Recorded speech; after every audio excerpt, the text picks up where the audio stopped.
Greetings, my name is Stace and I'm a non-native English-speaking missionary from the most beautiful country on earth, namely Gabon. In this section, I'm going to share with you the definition of a missionary, part number 2. In the first part, we already saw what a missionary does. Number 1, he fish, he follow. Number 1, he follow. Number 2, he fish. Number 3, he fellowship. He follow his master, the Lord Jesus. He fish for people that do not look, sound, or resemble him, that do not have the same belief. And then he actually fellowship with them once they share the same belief. That's summary of what missionary does.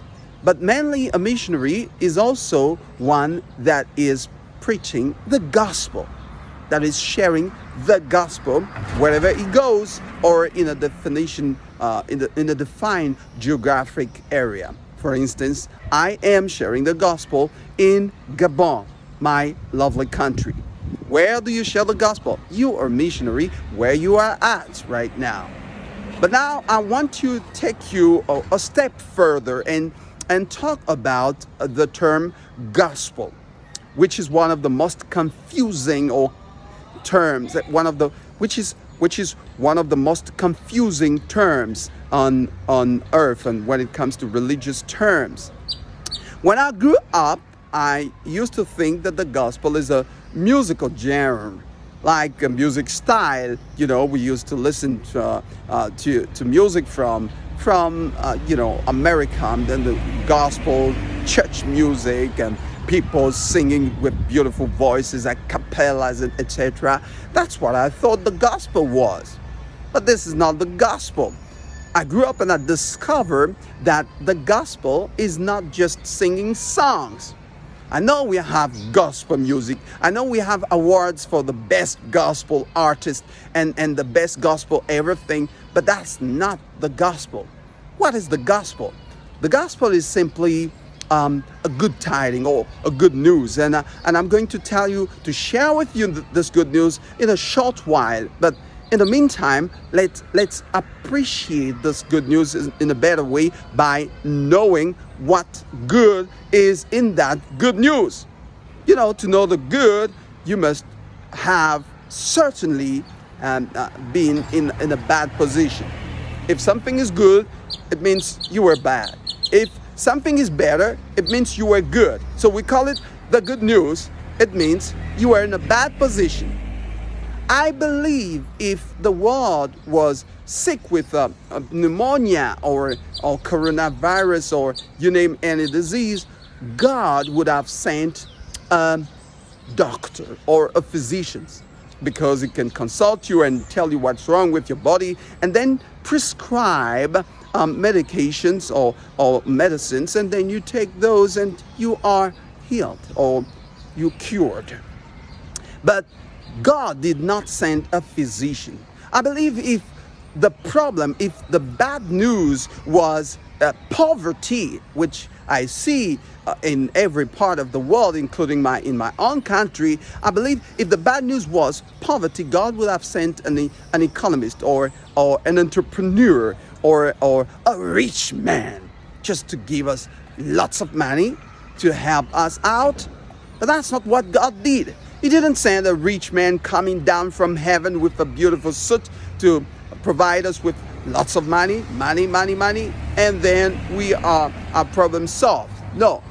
Whether you're rich or poor, or whether you're broke, whether you have filthy money, whether you are tall or short, whether you're black or white, whether you're yellow, Asian, whether you are sick or in good health, we are having the same problem at the moment.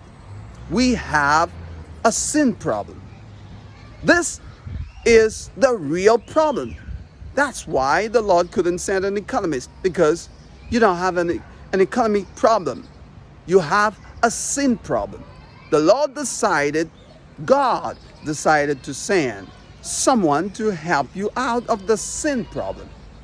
Well, I must again define a bit sin, because sin is like missing your mission on earth, missing what God has ascribed you to do, missing the point, or messing your life with pleasures and desires that God forbids or that God is totally against.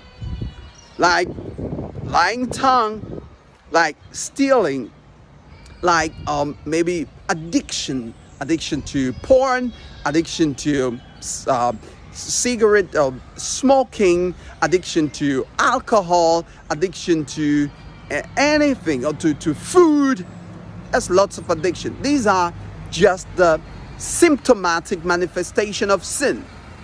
These are not sin. The real sin is that you were born already with a defected, a sin-oriented DNA. Because guess what? We are all coming from a first couple on the earth. And there was a first couple named Adam and Eve. They were living a peaceful life until one of them decided to sin against God. And that puts all of us in trouble coming after him. So that's why I'm saying it doesn't matter where you're from. You can be from the richest country on earth. You can be from the poorest country on earth. We are having the same problem. We have a sin problem. You have a sin problem. One day, I'm blessed to have 3 kids. And one day, my firstborn, she's a girl, and she stole some candy from the candy pot that we put in the house. I didn't raise her this way. I didn't know what was going on. I was confused. I was mad. I was furious, and I decided to spank her for the first time in a big way that she cannot forget this time, because that was the first time she stole something in our house. Why was I mad? I shouldn't have been. She comes from Adam, the first sinner. She comes from Adam and Eve. She has the DNA of sin in yourself. If you deny, if you think you're holy, you are fooling yourself. You are a sinner, just like all of us. And if you don't take the right way, the right remedy, the right prescription to the right person to help you out, you are going to die in your situation. And that's why I do what I do. Because one day I noticed and I acknowledged that I was dying in my condition. I was destitute, poor, and rejected from God because I sinned. But because I also came from a sin point of view, from a sin origin. I couldn't afford to be holy. The good that I wanted to do, I couldn't.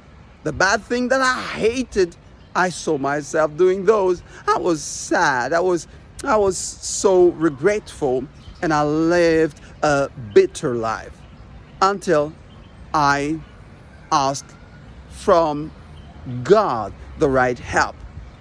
And now from this perspective, I can share the good news with you. Because now you know your state and my state. We have the very same state. No matter the country we come from, we have the very same state. We are sinners.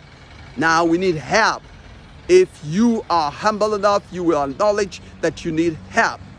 Even if you are the most religious person on earth, you need help. You need to hear the gospel. Now, please pay attention. Stay until the end and listen to the gospel definition. In the next video, I'm going to share with you in details what is the gospel. And by the way, a few years back, I preached in one concert that I was invited to preach the gospel, and I preached the gospel in details. I included a link in that video, so you can also click on the link below to just watch that video where I share the gospel. That's the gospel. And see you in the next video. Don't forget, stay tuned, support, share, like, and keep on supporting. May God bless. Salute.